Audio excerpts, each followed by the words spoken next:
Hoje decidimos mostrar-lhes que, do outro lado do mundo, existe um país muito estranho. Um país onde as culturas, tradições, estilos de vida, invenções e atividades estão completamente fora de sintonia com o resto do mundo. Sem muito suspense, é o Japão.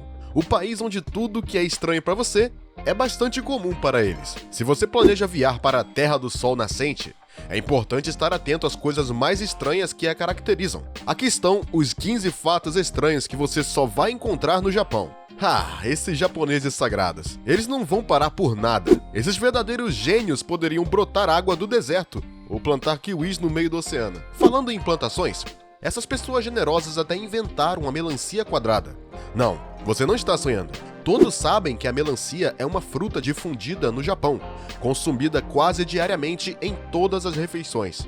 E para satisfazer tanto o paladar quanto os olhos, nossos primos asiáticos inventaram uma melancia quadrada. Ao contrário da crença popular, não há nada de artificial nesta fruta. Na verdade, trata-se de uma verdadeira melancia natural que não contém OGM. O segredo é que, para obter esta forma quadrada, os agricultores simplesmente cultivam as melancias em caixas de vidro cúbico. Desta forma, à medida que a fruta cresce, ela toma a forma da caixa.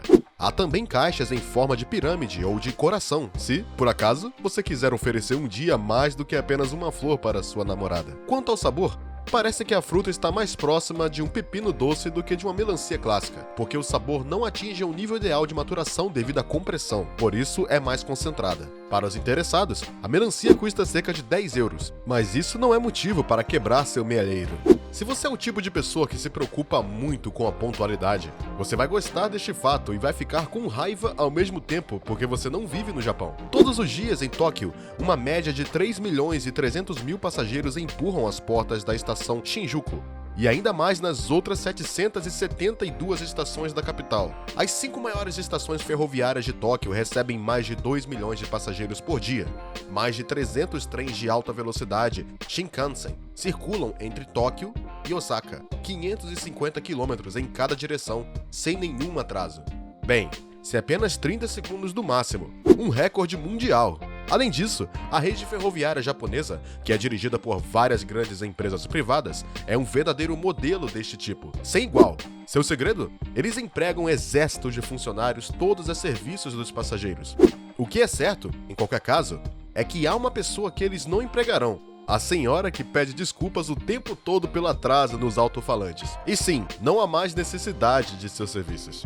Se você tem um desejo de sorvete neste momento, ele passará rapidamente. Acredite em mim, um dos lugares mais incomuns do Japão é o parque de diversões da cidade de Namja, diretamente do espírito criativo do pai dos videogames Namco. Entre as muitas cabines do parque, um espaço é dedicado inteiramente ao sorvete, mas não a um sorvete qualquer. Chamado de Cidade dos Sorvetes, este lugar reúne vários cantos oferecendo centenas de sabores diferentes, desde os mais clássicos até os mais inusitados. Porque ao lado dos sorvetes de baunilha, espéculos, banana e frutas vermelhas, há outros sabores um pouco confusos. Wasabi, claro, batata, berinjela, manjericão, tulipa, mas estes não são os piores. Você também tem uma panóplia de perfumes ainda mais estranhos: ostras, camarão, tubarão. Sim, você ouviu bem, tubarão. Ao todo, há 51 sabores e 51 boas razões para ir ao primeiro fornecedor de biscoitos a caminho se você ficar com fome. Enquanto você reclama de ficar sentado atrás de sua mesa o dia todo e sonha com um trabalho mais excitante, há aqueles que desejam ser você. No Japão, existe uma verdadeira profissão de empurrão que consiste em colocar passageiros em trens que já estão cheios na hora do rush. Um trabalho que requer músculos de aço, já que é preciso muito esforço físico para levar os milhares de passageiros para dentro dos carros, para não perder espaço. Não ousamos imaginar por um momento as condições dos passageiros sentados, bem dentro do trem. De repente, o metrô de Paris é muito mais agradável. Se você estiver no Japão e não tiver reservado um hotel de 5 estrelas com antecedência, você se encontra sem hospedagem. Há sempre uma solução para ajudá-lo: os hotéis cápsula. São, na verdade, cabines pequenas para uma pessoa, localizadas em cada cidade do país. Seu conceito é simples: um espaço privado suficiente para conter uma cama e uma TV, servindo assim apenas a necessidade primária de dormir. Então, o bar aberto, o salão, o ginásio e todo o bazar, esqueça.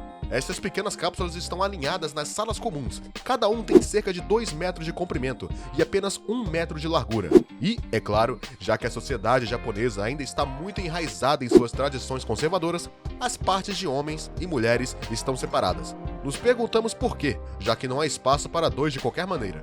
Mas ao contrário das aparências, estas pequenas cápsulas são muito confortáveis de acordo com os turistas que tentaram dormir nelas. Alguns hotéis apostaram precisamente neste lado convivial, com uma cozinha e sala de estar comuns. Para pagar por uma noite sozinho nestas cápsulas, você tem que pagar entre 16 e 58 euros. Muito dinheiro por uma noite de sono de qualquer forma. Bem, não há absolutamente nada de glamouroso neste fato. Pelo contrário, é preciso coragem para fazê-lo. Mas vale a pena, acredite-me. Se você sempre se perguntou qual é o segredo dos excrementos, então o Museu de Excrementos do Japão está lá para responder todas as suas perguntas, mesmo as mais sórdidas.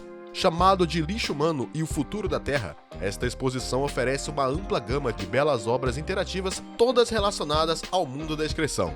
De uma corrediça gigante em forma de sanitário, a um sanitário falante, a uma exposição de todos os tipos de salas, com uma descrição detalhada de cada tipo, uma maneira muito original de assumir nossa necessidade de vida não lamorosa. A propósito, o chapéu de Super Popa é um acessório indispensável para uma visita ao museu. É adorável. E já que estamos falando sobre o assunto, existem aqui alguns banheiros muito originais que só são encontrados no Japão. Todos sabem que os japoneses cultivam uma grande paixão pela limpeza e higiene. Não é segredo para ninguém. Então eles inventaram os banheiros mais inteligentes do mundo. Talvez até um pouco mais inteligentes do que seu animal de estimação. Os primeiros banheiros de alta tecnologia nasceram no Japão em 1964. Desde então, eles nunca deixaram de melhorar para a felicidade de nosso pequeno traseiro. Além do conforto inigualável, estes banheiros oferecem uma gama completa de serviços muito práticos para tornar a hora do dia menos agradável. Uma hora cheia de suavidade, com chuveiro automático incorporado, sensor de descarga, água quente, descarga suave, descarga de alta pressão, desodorante e até mesmo música de fundo como um esconderijo. Esses banheiros têm tudo o que você precisa para fazer você amar o trono. Esta é uma história para dormir, mas é muito real. Enquanto você luta com todo o seu ser contra aquele maldito sonho que o leva pelos intestinos, pouco antes de uma reunião importante ou depois do almoço, quando você tem um arquivo importante para voltar, bem do outro lado do globo, as crianças japonesas estão dormindo no trabalho. E o pior é que elas são pagas por isso. Ciúmes é uma coisa boa. Este conceito tem um nome muito preciso, uma espécie de microsono que eles chamam de inemuri, que basicamente significa estar dormindo enquanto o chefe está presente. Inemuri é considerado uma recompensa pela dedicação ao trabalho, uma lei trabalhista, o mundo de cabeça para baixo. Uma empresa japonesa está encorajando seus funcionários a tirar uma soneca, pagando-lhes para serem mais produtivos. Não é à toa que eles trabalham 60 horas por semana e adoram ir ao trabalho. Em qualquer caso, é uma grande iniciativa para lutar contra o excesso de trabalho, que às vezes pode levar à tragédia. Em casa e em outros países ocidentais, assim que os alunos deixam a escola no final do dia, eles correm para uma boa TV ou vão para o seu tempo livre. Mas em um país distante chamado Japão, os estudantes estão envolvidos em outro tipo de atividade, a limpeza. É claro que isto soaria como exploração infantil, mas longe disso. É simplesmente uma tradição que infunde os princípios de responsabilidade e higiene com os quais os japoneses se preocupam tanto, desde muito cedo. E esta tradição tem um nome, Soji. Mas não é a limpeza de seu quarto ou de sua casa que está em questão, mas sim a limpeza de sua própria escola. Sim, os estudantes são transformados em verdadeiras fadas da casa. Enquanto em nosso país isso causaria grande controvérsia e enfureceria nossas pequenas cabeças loiras, no Japão é com um sorriso até nossos ouvidos que os estudantes passam a vassoura. Esta atividade procura incutir nas crianças a noção de responsabilidade desde cedo, para que eles entendam que quanto menos sujam, menos limpam. Faz sentido. Também lhes ensina que a higiene deve ser impecável, especialmente em um lugar onde passam quase 70% de seu tempo. E depois há o espírito de grupo, que é muito importante, porque a limpeza é sempre mais fácil e mais divertida quando há várias pessoas. Todas as tardes após as aulas, as crianças trocam suas mochilas por vassouras e panos de cozinha para manter sua escola funcionando. Tudo passa por lá: os banheiros, a piscina, a sala de aula, o terreno, a cafeteria e etc. Você está em um sinal vermelho, você espera que o sinal fique verde e o sinal verde nunca chega. Você geralmente está no Japão, porque no Japão a luz fica azul. O que você deve saber é que as luzes neste país são bastante únicas. Primeiro de tudo, as luzes não são colocadas onde você tem que parar, mas do outro lado do cruzamento. Você vai agradecer aos engenheiros que o salvaram de pescoços rígidos inúteis. Então, quando a luz de pedestres acende, um pouco de música toca para avisar aos cegos que a pista está livre. Útil, mas estranho. Você provavelmente já ouviu falar da Rue Saint-Honoré, do Champs-Élysées, da Promenade des Anglais ou da Rua Charles de Gaulle. Todas elas ruas muito famosas na França. Mas os japoneses usam um sistema de endereços muito diferente da maioria dos países ocidentais. Um sistema que é bastante confuso, para dizer o mínimo. Na verdade, com exceção de algumas grandes avenidas, as ruas não têm quase nenhum nome no Japão. As cidades são divididas em bairros, que por sua vez são divididos em bairros, que por sua vez são divididos em blocos de edifícios. E cada um desses blocos tem um número. E é aí que ele termina. Os números atribuídos aos blocos dependem de quando eles foram construídos. E isto dificulta muito a sua orientação nas ruas japonesas. Portanto, se você tem um pacote para deixar alguém no Japão, desejamos boa sorte. Então, o que você pensa sobre essas estranhas coisas que acontecem no Japão? Conte-nos o que mais o surpreendeu nos comentários.